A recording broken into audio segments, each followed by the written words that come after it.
होकर आया हो।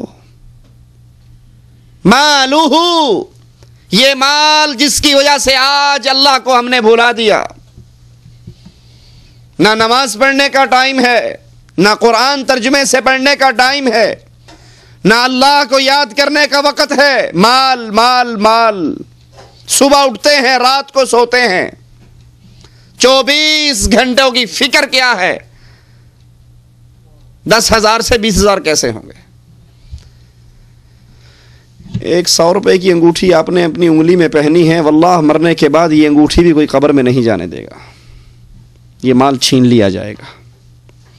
जिस माल को कमाने के लिए कभी झूठ बोला, कभी लोगों का कर्ज दबाया, कभी बहनों का हक मारा, कभी कुछ किया, कभी कोई पापड़ बेला, जिस माल के लिए अल्लाह को नाराज किया, कभी बैंक में सूद पर पैसे लिए, कभी ब्याज पर लोगों को दिया, आज ये माल मुझे कब्र के अंदर तन्हा छोड़कर वापस जा रहा है। अहलुहु, अहलो अय्याल, ये भी साथ ना रहेंगे। किसी की मां, किसी का बाप, किसी का भाई, किसी की बीवी, किसी का अजीज, किसी का दोस्त उसकी कब्र में नहीं उतरेगा। जितनी मोहब्बत करने वाले होंगे वो सबसे पहले कब्र में डाल के हाथों से मिट्टी डालेंगे। यर्जे इस्नान, दो चीजें वापिस आएंगी, एक माल और एक अहलो अय्याल। आज अल्लाह से नाराजगी का एक सबब यह भी है, अल्लाह से दूरी का एक सबब ये अहलो अय्याल, ये अस्दिका, ये दोस्त। जानते हैं फिल्म देखनी हराम है, लेकिन दोस्त कहता है कोई बात नहीं, आज तो जुमेरात है, मैं किराए पर VCR लेकर आया हूं, आओ बैठकर इंडियन नई फिल्म आई है वो देखते हैं।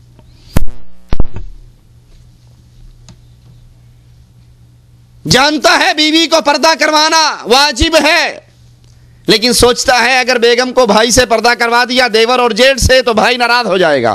कोई बात नहीं, अल्लाह रसूल को साइड पे रहने दो, माहौल के मुताबिक चला करते हैं। अहलो अय्याल को राजी रखते हैं। बेगम फोन करती है, वापिस आ रहे हो? तो आते हुए एक बड़े साइज का कलर टेलीविजन CD प्लेयर लाना ना भूलना, क्योंकि घर के अंदर केबल आम हो गई है और हमारे घर के अंदर वही पुराना ब्लैक एंड व्हाइट टीवी चलता है। जो किसी ने कहा, दोस्तों को राजी रखा, बेगम को राजी रखा, माहौल और मुआशरे को राजी रखा, बिरादरी और भाइयों को राजी रखा, एक अल्लाह की रज़ा की फिक्र नहीं की। अल्लाह की कसम, ये माल भी छोड़कर चला गया, ये अहलो अय्याल भी छोड़कर चला गया। यबका वाहिदुन, एक चीज ऐसी है जिसने मुझे और आपको कब्र में कभी अकेला नहीं छोड़ना, और वो क्या है? आपके और मेरे अमल। इक़रा किताबक, अपनी डायरी पढ़िए, अपने 24 घंटों को चेक कीजिए, कैसे अमल कर रहे हो। रसूलुल्लाह सल्लल्लाहु अलैहि वसल्लम फरमाते हैं इंसान को कब्र में रखा जाएगा, एक डरावनी शक्ल का नौजवान आएगा, नफरतें, बदबू, ताफुन, गंदगी, शक्ल है बदनाक। ये पूछेगा मन अंत, तुम कौन हो? वो जुबान हाल से कहेगा, अब पूछता है मैं कौन हूं? इन्नी अमलुका सही है, मैं तेरे वो गंदे करतूत हूं जो दुनिया पे करके आया। मुअज्जिन कहता रहा हय्या अलस सलाह, लेकिन तू पाकिस्तान इंडिया क्रिकेट मैच में लगा हुआ। मुअज्जिन कहता रहा मस्जिदों को आबाद कर ले, तू गानों और फिल्मों की मजलिसों को आबाद करता रहा। इन्नी अमलुका सही है, मैं तेरे वो गंदे करतूत जो दुनिया में करके आया, आज असल शक्ल में तेरे सामने हूं। तेरे अज़ाब के अंदर मजीद इजाफे का सबब बनूंगा। तेरे कमरे में रोशनी थी, ये कब्र अंधेरियों का घर है, तारीकी का घर है, तन्हाई का घर है, सांप और बिच्छू का घर है। रसूलुल्लाह सल्लल्लाहु अलैहि वसल्लम फरमाते हैं इंसान पर रोजाना 99 सांप छोड़े जाएंगे, अगर एक सांप के जहर का एक कतरा अल्लाह दुनिया पर गिरा दे, पूरी दुनिया सड़कर तबाह हो जाए। गर्मी आने पर एसी लगाने वालों, ठंडे कपड़े पहनने वालों, सर्दी आने पर हीटर का इंतजाम करने वालों, जर्सियां खरीदने वालों, ये कब्र भी आ रही है। इसके लिए क्या हमारी तैयारी है? अल्लाह अज़्ज़ा व जल की तरफ से आवाज़ा पड़ेगा, ऐलान होगा, मुनादी करने वाला करेगा, अन क़द कज़ब अब्दी, ये बंदा गंदा, इसकी सोच गंदी, इसका अकीदा गंदा, इसका किरदार गंदा, अफरिशूहु मिनन नार, इसके नीचे जहन्नम की आग बिछा दो, इसके ऊपर जहन्नम की आग की चादर चढ़ा दो, इसके लिए इसकी कब्र में जहन्नम का गड्ढा, जहन्नम का दरवाजा खोल दो, यह कब्र जहन्नम का गड्ढा बन जाएगा। इसको सुनाओ, दुख चख अल्लाह के अज़ाब को। तू कहा करता था, ए जहां मीठा अगला जहां कहें डिठा, बाबर ऐश को उसके आलम दोबारा नेस्त, और चख अल्लाह के अज़ाब को। यह तस्वीर का एक रुख है। दूसरा रुख, इंसान कब्र की तरफ चलेगा, इसकी लाश कब्र की तरफ चलेगी, यह पुकारेगा, जल्दी करो, जल्दी लेकर चलो, जहां तुम मुझे लेकर जा रहे हो वो जन्नत का बाग बन चुका है। इसको इसकी कब्र में रखा जाएगा। हसीन और जमील नौजवान पहुंचकर पहुंचेगा, ये पूछेगा, मन अंत, तुम कौन हो?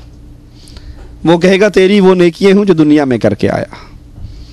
तो दुनिया के हर बंदे को नाराज कर लिया करता था, लेकिन हर उस काम से रुक जाता था जिस काम से अर्श वाला नाराज होता हो। मैं तेरी वो नेकियां हूं जो दुनिया में करके आया। आवाज देने वाला आवाज देगा, अन क़द सदक़ अब्दी, ये बंदा बड़ा सच्चा खरा बंदा था, इसके नीचे जन्नत के बिस्तर बिछाओ, इसके ऊपर जन्नत की चादरें चढ़ाओ, इसके लिए जन्नत की खिड़की खोल दो और इसे कहो, सो जा जैसे पहली रात की दुल्हन सोती है। ये दो रुख हैं तस्वीर के। ये तीसरी कब्र नहीं बनेगी, दो ही कब्रें हैं, या जन्नत का बागीचा है या जहन्नम का गड्ढा है। ऐ मुसलमान, अल्लाह के लिए बिस्तर पे लेटते हुए जरा सोचना तो सही, मैं और आप किस कब्र की तैयारी कर रहे हैं? मैं और आप अपनी कब्र को जन्नत का बाग बनाने की फिक्र में लगे हुए हैं या जहन्नम का गड्ढा तैयार कर रहे हैं? उस्मान रज़ी अल्लाहु अन्हु वर्दा इस कब्र पे खड़े होते, इतने रोते,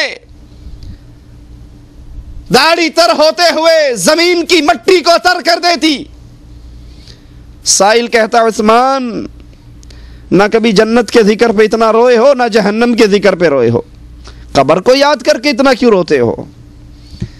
जवाब में कहते हैं, मेरे भाई, ये कब्र पहली मंजिल है आखिरत की मंजिलों में से।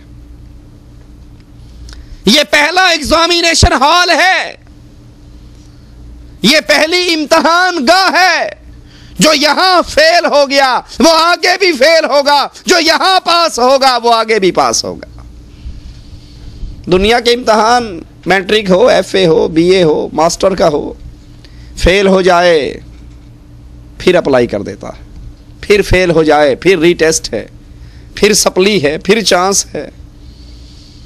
लेकिन याद कर लीजिए, अल्लाह का इम्तिहान ऐसा अजीब इम्तिहान है, जो इसमें फेल हो गया वो हमेशा के लिए फेल, जो इसमें पास हो गया वो हमेशा के लिए पास। अल्लाह के इम्तिहान में कोई सप्लीमेंट्री नहीं, अल्लाह के इम्तिहान में कोई चांस नहीं। अल्लाह के इस पहले एग्जामिनेशन हॉल में जो पेपर आपका और मेरा होना है, उसमें कोई रीटेस्ट नहीं। कोई बात नहीं, तुझे याद नहीं रहा, जा दोबारा याद करके आ जा। कहेंगे, रब्बना अबसरना व समिअना फरजिअना नअमल सालिहा। अल्लाह एक मौका और दे दे, बिल्कुल नेक काम करे।